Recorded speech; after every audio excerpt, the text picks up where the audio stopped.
Hi everyone, this is Miss Jacobs again. I have a new project for you. This project has to do with architecture, and as many of you know, architects are the people who come up with ideas and designs for buildings. They don't only come up with these designs, they also very carefully and very systematically write down their ideas and plan them and put them into the form of a blueprint so that engineers and builders can look at them and build them and bring them into reality.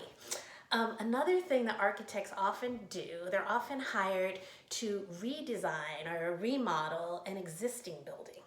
And when they do that, it's very important that when they make their remodel or their redesign, that they don't just go and do whatever. They have to sit down and very carefully interview the people who live there or the owners of the building, because they want to make sure that they're making the changes that will fit the needs of the owner. So usually the first thing they ask when they sit down and talk to them, the first thing they ask is, what's working for you? What do you like about where you live, or what do you like about this building? Because the last thing they want to do is change something that's already working. And after they get all that information, they say, what's not working? What would you like to change? Are there certain things you want to be doing in this building that you can't do because of the way it's built? Or are there needs that aren't being met? And once they get all this information, they're really carefully listening and hear everything they need to hear. They take all their ideas and sit down and make a plan. So our project today is going to be kind of doing that. And what we're gonna do, here's what I did, is we're gonna be making like a blueprint or a map of your living space. I'm trying to figure out how to do this. So I did this here, and I'll do this really slowly, but like this is the front of our house. Oops, no, that's the back. That's the back of our house. There's bedrooms, we have our bathroom there, the kitchen, the porch, everything. This little thing is very interesting, how to show it to you. This little room here, when I was carefully making the map, I noticed it seems like there's this little space right there that's unaccounted for. So I put a question mark, and I am so determined someday to discover what mystery treasure is in there, if it's gonna like change the world or something. But anyway, one thing about your first step, which is making a map of your living space, it's really important to actually walk around while you're doing it, because the first thing I did when I did this is I just sat down and started drawing, saying, oh, the bathroom's here, the kitchen's here, etc.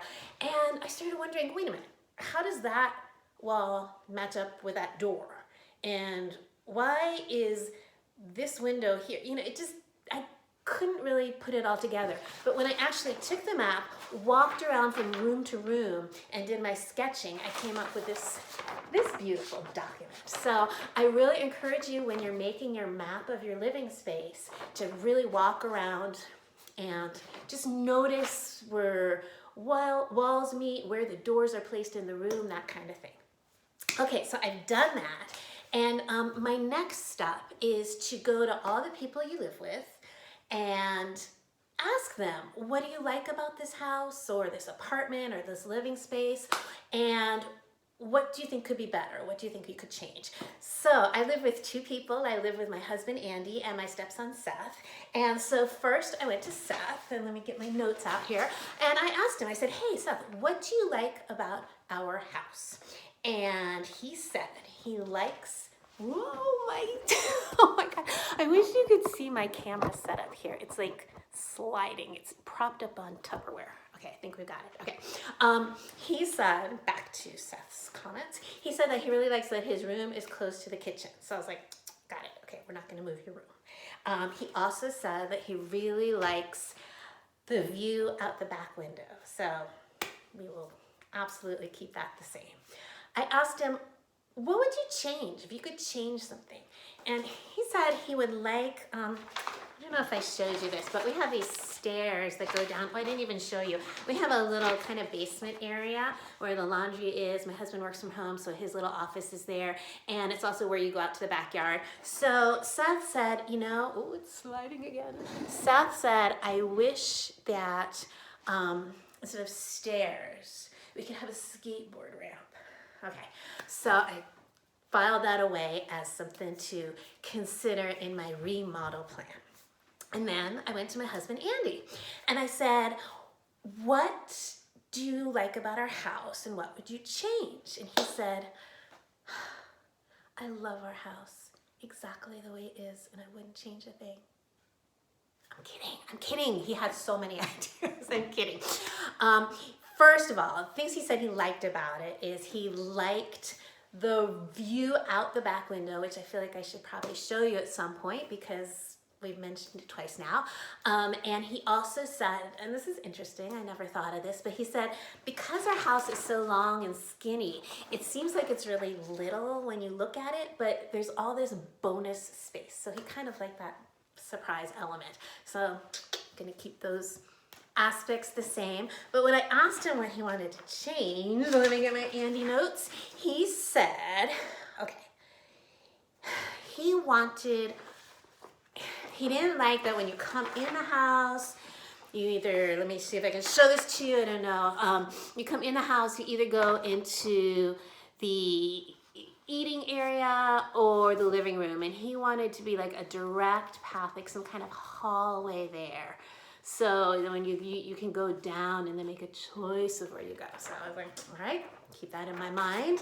And then what else did he say? He said he would like to have a bigger kitchen. And it's true, our kitchen, when the three of us are in there, even two of us, we're always kind of bumping into each other and getting each other's way. So he would like a bigger kitchen.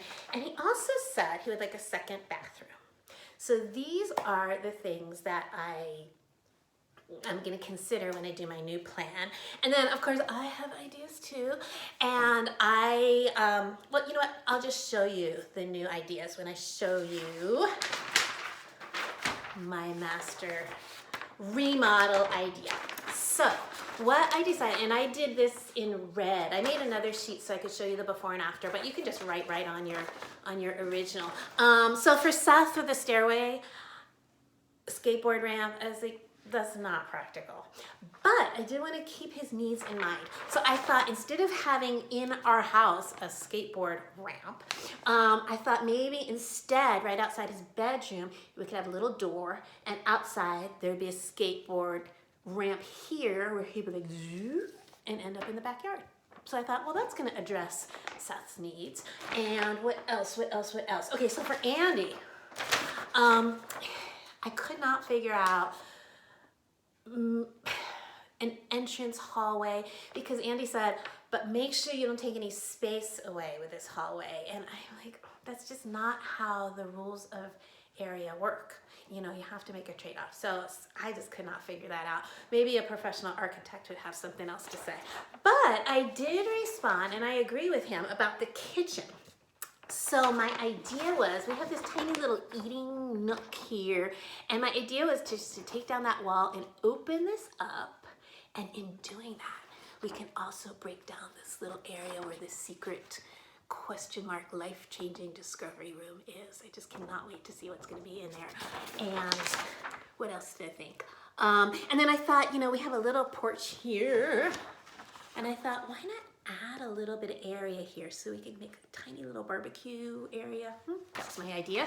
Another idea I had was, in order to get in the backyard, you have to go downstairs through the laundry and all this stuff. So I thought, why not have a stairway right here off the back porch? That was my other idea. And what else? I don't know if you noticed this, but we have a little guest room slash makerspace. And I thought, oh my gosh, I have so many ideas. You can see most of the red ink is all about this tiny room. I want to add shelves. I want to add a drop-down bed, you know, all kinds of things. So anyway, I just wanted to show you that what you can do is you can make a map of your house. step one. And remember, when you make the map, walk around and actually experience all the rooms and notice where the doorway and walls are. And then go around, interview everybody you live with, everybody that uses the living area, your living space, and then see what you can do to make those changes and see what you can do to accommodate these changes. I remember one time teacher Yari said to me, if it was up to me, she said, my living space would be a zoo. And I am really interested in seeing her do this project and how she would turn it into a zoo. I hope you guys are doing well. I am about to go out for my daily exercise. Today I'm going to take a bike ride to the new La Cresta Glenview because I have been practicing biking back and forth for when we move there, and I'll be able to ride to school. So again, love to you and your families, and I'll be in touch. Thanks, bye-bye.